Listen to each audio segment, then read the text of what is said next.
नमस्कार प्रिय छात्रों, ऑनलाइन शिक्षण की व्याख्यान श्रृंखला में हम पढ़ रहे हैं कबीर के पद। आइए देखते हैं उनका 5वां पद कि हम न मरें मरिहें संसारा, हमको मिला जियावन हारा।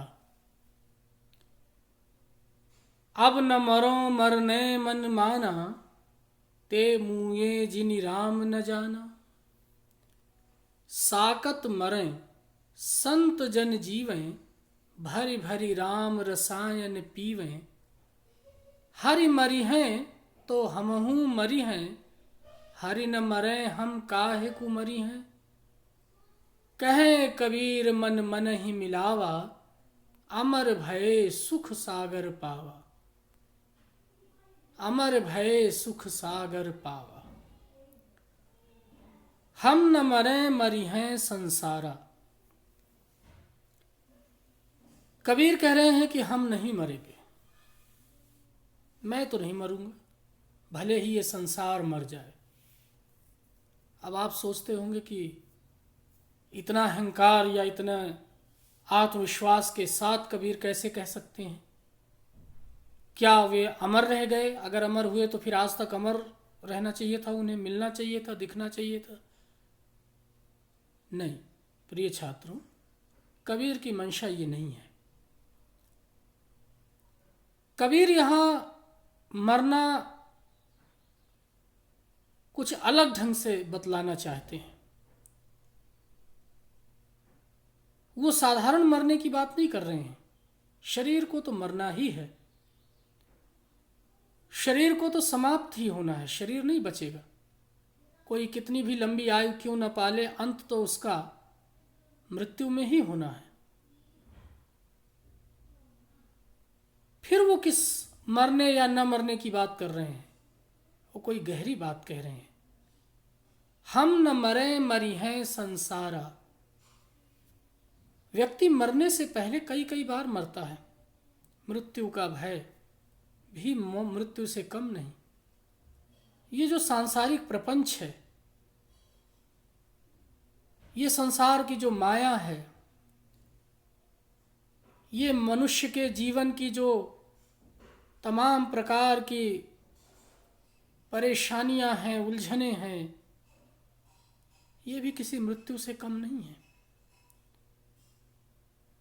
हम न मरें मरिहें संसारा। उसी भाव से कबीर कह रहे हैं कि ये भले संसार मृत्यु से घबराए, डरे, तिल तिल करके मरे, मरने से पहले कई कई बार मरे, घबरा करके, माया मोह अज्ञानता के अंधकार में डूब करके, लेकिन मैं तो नहीं मरूंगा। क्यों? हमको मिला जियावन हारा। क्योंकि हमें तो मृत्यु और अमरता का बोध कराने वाला मिल गया है। जीवन के वास्तविक अर्थ को बतलाने वाला मिल गया है जियावनहार। इस जीवन की सार्थकता की पहचान कराने वाला मिल गया है। तो फिर मुझे मृत्यु की चिंता कहाँ रह गई? मुझे ज्ञात हो चुका है, मुझे उस सत्य का भान हो चुका है, उस मोक्ष का भान हो चुका है, उस परम सत्य का ज्ञान हो चुका है। फिर मृत्यु का भय कहां? अब न मरो मरने मन माना।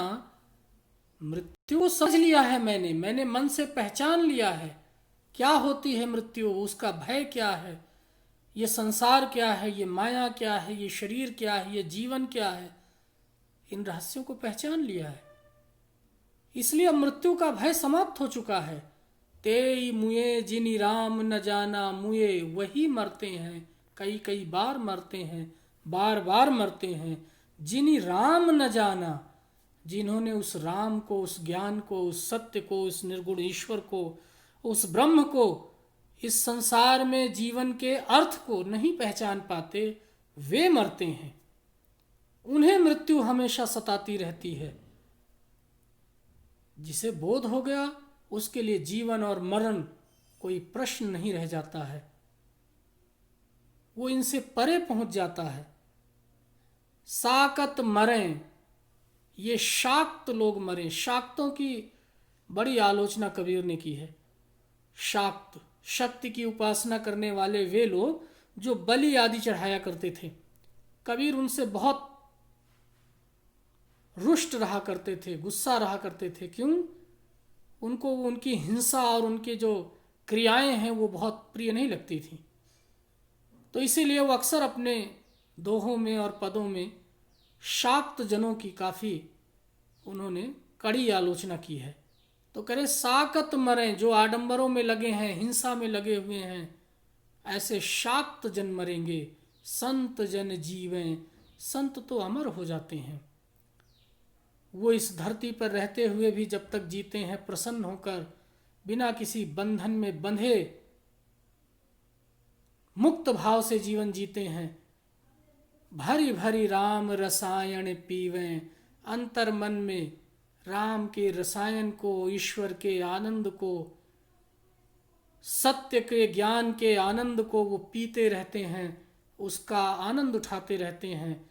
उन्हें मृत्यु का क्या भय। हरि मरी हैं तो हमहू मरी हैं। और सामान्य तौर पर यह कहा जाता है कि ईश्वर तो अमर है। कबीर उस ओर इशारा कर रहे हैं कि जब मैं उस ईश्वर से एक ही हो गया, पानी ही तय हिम भया हिम होए गया बिलाए, या हेरत हेरत हे सखी रहा कबीर हेराए, बूंद समानी समद में सोकत हेरी जाए। जब उस समुद्र की ये बूंद जाके उसी में मिल गई और ईश्वर अमर है, वो नहीं मरेगा, तो हरि न मरे हम काहे को मरी हैं। तो जब वो ईश्वर नहीं मरेगा तो हम क्यों मरेंगे, हम तो उसका हिस्सा हो गए। ईश्वर अमर है, ये जीवात्मा उसमें जाकर के विलीन हो गई, तो अमर के साथ अगर विलीन हो गई तो उसे भी अमरत्व तो प्राप्त हो गया। अब उसे मृत्यु की चिंता कैसी। और आगे कबीर यही बात कही उन्होंने कि मन मन ही मिलावा। ये अमृत तो कब प्राप्त होता है, जब मन को मन से मिला देते हैं, जीवात्मा को परमात्मा से मिला देते हैं। तो ये सब सांसारिक भय, चिंता, मृत्यु का बोध, डर सब समाप्त। अमर भय सुख सागर पावा। जब उस ईश्वर से मन को मिला दिया, अमृतत्व का बोध हो गया, भय सारा मिट गया, सुख का सागर प्राप्त हो गया, सुख का सागर लहराने लगा मन में। अब डर किस बात का। डरते तो वे हैं जो उस ईश्वर का बोध नहीं कर पाते, जिन्हें जियावन हारा नहीं मिलता है, वो ईश्वर नहीं मिल पाता है, जिनमें बाह्य कर्मकांड, दिखावा, आडंबर प्रभावी रहता है, लेकिन जो वास्तव में ईश्वर में एक निष्ठा के साथ अपने आप को नहीं डुबो देते, वे मरने से डरते हैं। मृत्यु का भय तभी तक है जब तक वो बोध, जो ज्ञान है, वो नहीं प्राप्त होता। जब वो प्राप्त हो जाता है तो हम न मरें मरी हैं संसारा। ये आत्मबोध, ये ज्ञान व्यक्ति के हृदय में आ जाता है। ये संसार एक औपचारिकता रह जाती है उसके लिए। वो इस संसार में रहते हुए भी अमर हो जाता है। ये शरीर निश्चित रूप से नष्ट होता है, लेकिन मृत्यु का बोध नहीं रह जाता। एक प्रकार का अमृतत्व मन में प्रकट हो जाता है।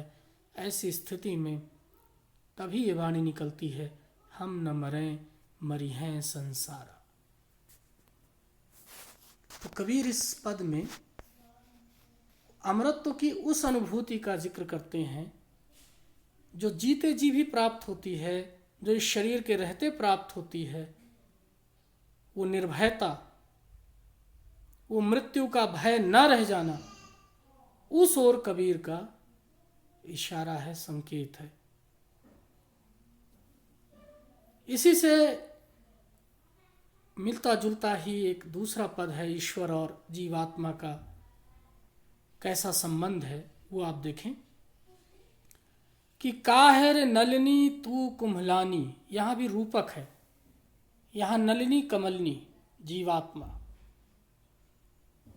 ये जीव जो इस संसार में आया है, ये व्यक्ति जो इस संसार में आया है, कुम्हलाया हुआ है, तेरे ही नाल सरोवर पानी, नाल तने तक सरोवर का पानी है। जल में उत्पत्ति जल में बास, जल में नलिनी तोर निवास। तोर अवधि में बोला जाता है तोर, तोर माने तेरा। ना तल तपति, न नीचे तप रहा है, न ऊपर आगी, न ऊपर आग है। तोर हेत कहु कासनी लागी, फिर कौन सा ऐसा कारण है, कैसा प्रेम है, कैसे उदासी है। कहें कबीर जे उदिक समान, उदिक माने जल। ते नहीं मुए हमारे जान, मुए शब्द पहले पद में भी आया है। फिर वही बात, ते नहीं मुए हमारे जान। कौन नहीं मरता है हमारे ज्ञान से, कौन नहीं मरता है। हमें तो ऐसा लगता है कि जो उदक के समान है, जल के समान है, वही नहीं मरते हैं, बाकी तो सबको मरना है। स्वयं अपने जीवात्मा को संबोधित करते हुए कबीर कहते हैं कि काहिर नलिनी तू कुम्हलानी, हे नलिनी, हे कमलनी, हे जीवात्मा, तू क्यों मुरझाई हुई है। कुम्हलाना मुरझाना। तेरे ही नाल सरोवर पानी, तेरे नाल तक, तेरे तने तक क्या है, सरोवर का पानी है, पानी में ही है तू। जल में उत्पत्ति जल में बास, जल में ही तेरी उत्पत्ति है, जल में ही तेरा निवास है, जल में ही तू रह रही है, रात दिन जल से ही तेरा संपर्क है। न तल तपति, न नीचे तल में ताप है, गर्मी है, न ऊपर आग है। फिर कौन सा ऐसा कारण है कि तू अंदर ही अंदर मुरझाती चली जा रही है। कौन सी ऐसी चीज है जो तुझे परेशान किए हुए है, जिसके कारण तू मुरझाती चली जा रही है। तो कोई कमलनी जल में रहते हुए कैसे मुरझा सकती है। कबीर इशारा कर रहे हैं किसी और बात की ओर, वो हमें देखना है। नलिनी यहां जीवात्मा, नाल उसका तना जीवात्मा का अंश किससे निकलता है, उसी परमात्मा से। और पानी है, उदक है, सरोवर है, ये परमात्मा का रूप है, ये परमात्मा बतलाया, वो ईश्वर। तो हे जीवात्मा रूपी कमलनी, इस जल रूपी परमात्मा का अंश है तू, और उसी में तेरी उत्पत्ति है, उसी में तेरा निवास है, उसी में तेरा रहना है। न कोई ताप है, न आग है, न कोई ऐसा बंधन है। फिर क्या कारण है कि तू कुम्हलाती चली जा रही। तो उपाय बताया कबीर ने कि कुम्हलाते वो हैं जो उस परमात्मा, उस जल से अपने आप को अलग कर लेते हैं, और जो उदक के समान हो जाते हैं। जल से उनका अलग अस्तित्व तो नहीं रह जाता। नलिनी जो है वो जल का ही हिस्सा बन जाती है। जब जीवात्मा, जब परमात्मा का हिस्सा बन जाती है, उदक के समान हो जाते हैं, जल के जैसे ही हो जाते हैं। ते नहीं मुए हमारे जान, फिर उनको मृत्यु का भय नहीं रहता, न उन्हें मुरझाने का भय रहता है। तो नलिनी को क्या हो जाना है, उसी जल का हिस्सा हो जाना है, उस जल के जैसा हो जाना है।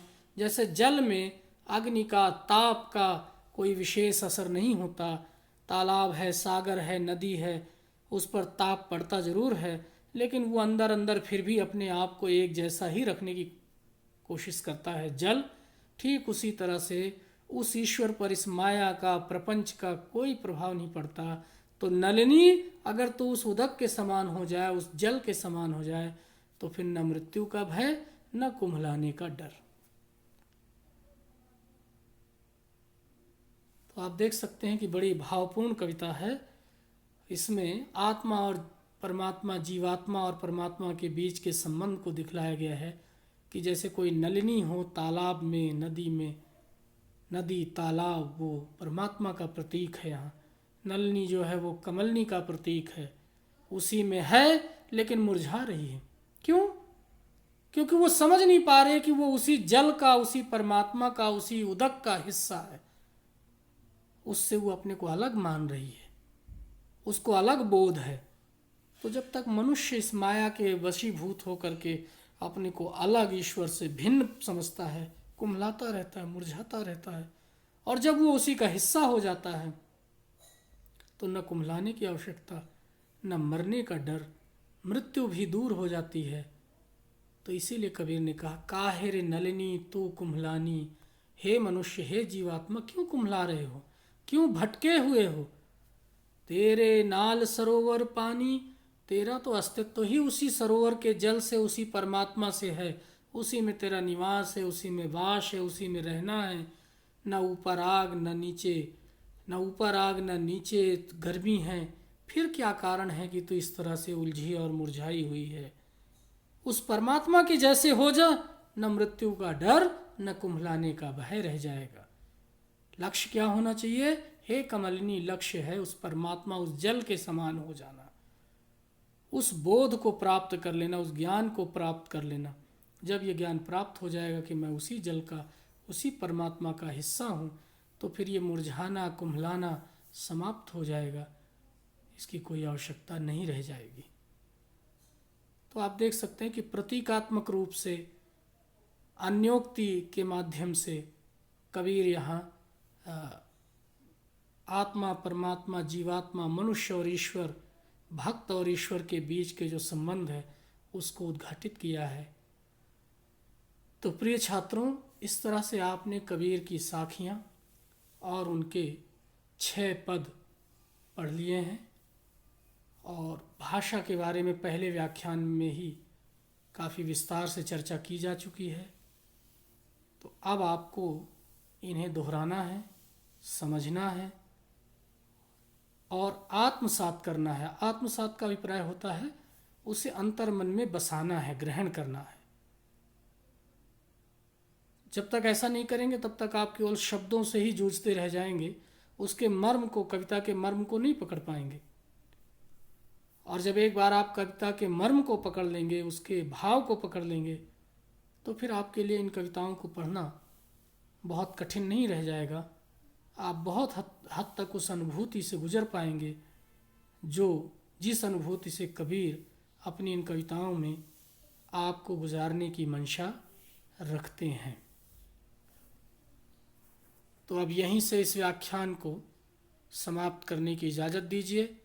आगे हम आपकी गद्य गरिमा से, काव्यांजलि से और आपकी जो पाठ्य पुस्तकें हैं उनके दूसरे अध्याय को लेकर के सामने उपस्थित होंगे।